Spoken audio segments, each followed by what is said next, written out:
আসসালামু আলাইকুম। লাকি কৃষি ফার্মে সবাইকে স্বাগত।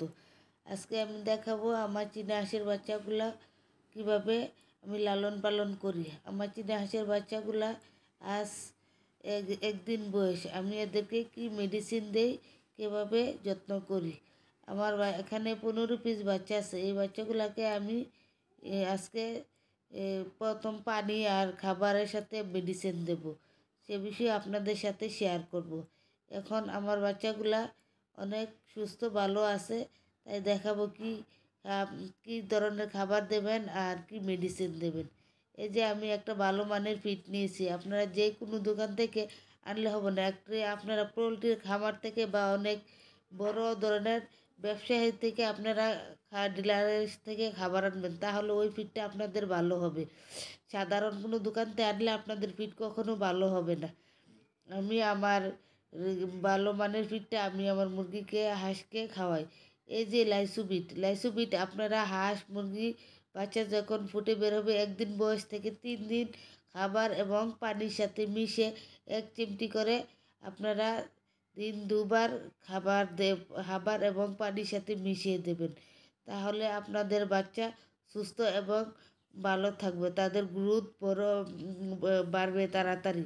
আর এখন আমি আমার বাচ্চাগুলোকে খাবার এবং পানির সাথে মিশিয়ে একসাথে ওষুধটা দিয়ে দিয়েছি। সেই ওষুধটা এখন খাবারের সাথে খেয়ে নেবে। আর আমার বাচ্চাগুলো এখানে 15 পিস আছে। আমি এখানে বাচ্চাগুলোকে মা মুরগি দিয়ে ফুটিয়েছি। আমার মুরগিটা আমি বাচ্চাগুলোর সাথে রেখে দিয়েছি, যাতে এখন শীত চলে এসেছে, যাতে আমার বাচ্চাগুলো একটু সুস্থ এবং ভালো থাকে। আমি কারেন্টে কোনো তাপ দেই না, আমি মুরগিটার সাথে রেখে দিয়েছি, যাতে মুরগি বাচ্চাকে সুস্থ এবং ভালো রাখে, ভালোভাবে তাপ দিতে পারে। তাই আমি মুরগিটা একসাথে রেখে দিয়েছি। এই যে এখন বাচ্চাগুলো খুব সুন্দর করে খাওয়াচ্ছে। আপনারা সবসময় এই মেডিসিনটা ব্যবহার করবেন, তাড়াতাড়ি ওরা সুস্থ হবে, ওদের গ্রোথ বাড়বে, ওদের নাভি শুকিয়ে যাবে। তাহলে আপনারা সবসময় এই মেডিসিনটা ব্যবহার করতে পারবেন। আর চীনা হাঁসের বাচ্চাগুলো আপনারা পালতে পারবেন, যারা বেশি পরিসরে ঘরে পালেন, তারা সবসময় আপনারা ভ্যাকসিন বিষয়ে খেয়াল রাখবেন।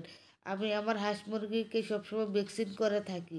আপনারা বাচ্চা যখন 20 থেকে 25 দিন বয়স হবে, তখন আপনারা হাঁসের ভ্যাকসিন কিনে নিয়ে আসবেন। আনার পরে আপনারা হাঁসকে ভ্যাকসিন করে দেবেন। তাহলে আপনাদের হাঁস সুস্থ থাকবে, ভালো থাকবে।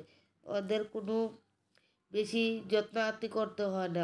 ওদেরকে খাবার দেবেন, পানি দেবেন, আর আপনাদের নিজেদের মতো খেয়াল রাখবেন। তাহলে আপনারা সবাই হাঁস মুরগি পালতে পারবেন।